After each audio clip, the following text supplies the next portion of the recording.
বাংলাদেশ জাতীয়তাবাদী দল ৪ নম্বর নারকেল ইউনিয়ন বিএনপি ও সহযোগী সংগঠন কর্তৃক ফ্যাসিবাদের বিরুদ্ধে এই বিক্ষোভ মিছিল শেষে সংক্ষিপ্ত আলোচনা সভায় সম্মানিত সভাপতি ও বিভিন্ন ওয়ার্ড থেকে বিএনপির বিভিন্ন পর্যায়ের নেতৃবৃন্দ সামনে উপস্থিত বাংলাদেশ জাতীয়তাবাদী দলের সূর্য সৈনিকরা, আমার প্রাণপ্রিয় সংগঠন বাংলাদেশ জাতীয়তাবাদী দল ৪ নম্বর নারকেল ইউনিয়ন বিএনপির পক্ষ থেকে জানাই রক্তিম শুভেচ্ছা বিপ্লব অভিনন্দন।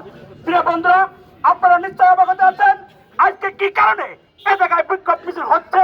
বিগত 17টি বছর এই ফ্যাসিবাদী খুনি হাসিনা বাংলার মাটিতে ক্ষমতায় আসীন হয়ে বিএনপি তথা বিরোধী দলের উপর বর্বর নির্যাতন চালিয়েছিল। প্রিয় বন্ধুরা, আমার বিএনপি এমন করে নেতা কর্মী নাই যে ৩ নম্বর পর্যায় থেকে কেন্দ্রীয় পর্যায় পর্যন্ত তাদের নামে মামলা হামলা ও গুমের শিকার হয়নি।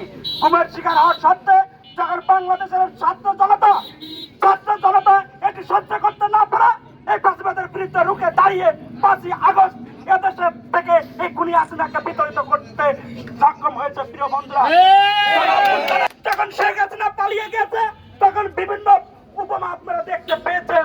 এই সার্সকমে বিভিন্ন আয়নাঘর, বিভিন্ন গুম শিকার হয়ে বিভিন্ন গুমের আয়নাঘর থেকে জীবিত মানুষ বের হচ্ছে, ওখানে লাশের কঙ্কালও পাওয়া যাচ্ছে। প্রিয় বন্ধুরা আমার, আজকে যখন খুনি হাসিনা 2000-এর উপরে এই ছাত্র জনতার উপরে গুলি চালিয়ে অভ্যুত্থানে যখন দেশ ত্যাগ করেছে, ঠিক তখনই ছাত্র জনতার উপর ক্ষমা না চেয়ে তিনি একটি ভিডিও বার্তায় ছাত্রলীগ সহ আওয়ামী লীগকে পুনর্বাসনের চেষ্টা করছে। প্রিয় বন্ধুরা আমার, আজকে সারা বাংলাদেশে লিফলেট বিতরণ সহ হরতাল অবরোধের মতো কর্মসূচি দিয়ে আরেকবার শেখ হাসিনা পরিচয় দিচ্ছে বলে আমি বিশ্বাস করি। প্রিয় বন্ধুরা আমার, তিনি জানেন না আজকে সারা বাংলাদেশের ছাত্র জনতা সহ বিএনপি ও সব যারা যুগপৎ আন্দোলনে ঐক্যবদ্ধ ছিল তারা আজকে সতর্ক অবস্থায় আছে।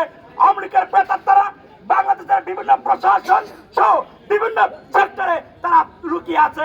সে জায়গা থেকে তারা এই বাংলাদেশকে আরেকবার অস্থিতিশীল পরিবেশ তৈরি করে এই বাংলাদেশকে একটু অস্থিতিশীল রাজ্য পরিণত করার পায়তারা করছে। প্রিয় বন্ধুরা আমার, আমি আপনাদের সকলকে বিনীত অনুরোধ করছি, আপনারা ফ্যাসিবাদীর দোষরদেরকে পুনর্বাসন করবেন না।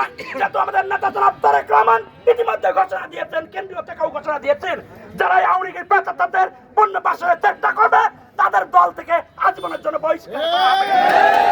আমি বলতে চাই, এই নারকেলবাড়িয়া সহ যারা আছেন, আমি সকল নেতৃবৃন্দের কাছে দৃষ্টি আকর্ষণ করে বলছি, এই ফ্যাসিবাদকে কখনো তাদেরকে আশ্রয় দেবেন না, কারণ এরা কখনো বিএনপি তথা বিরোধী দলের আত্মীয় হয় নাই। এখন অনেকের আত্মীয় সাথে আমাদের মাঝে উঠে তাদের ফায়দা লোটার চেষ্টা করছে। প্রিয় বন্ধুরা আমার, অবশ্যই সতর্ক অবস্থানে থাকতে হবে। এই সতর্কের মাধ্যমে এই ফ্যাসিবাদীরা যেখানেই মাথা চালাতে উঠবে তাদের দাঁত ভাঙা জবাব দিতে হবে। এই ব্যক্ত করে আমি আমার সংক্ষিপ্ত বক্তব্য শেষ করছি। খোদাফেজ। বাংলাদেশ জাতীয়তাবাদী দল জিন্দাবাদ, বেগম খালেদা জিয়া জিন্দাবাদ, শহীদ প্রেসিডেন্ট রাষ্ট্রপতি জিয়াউর রহমান অমর, তারেক রহমান জিন্দাবাদ। সকলকে ধন্যবাদ। আল্লাহ হাফেজ।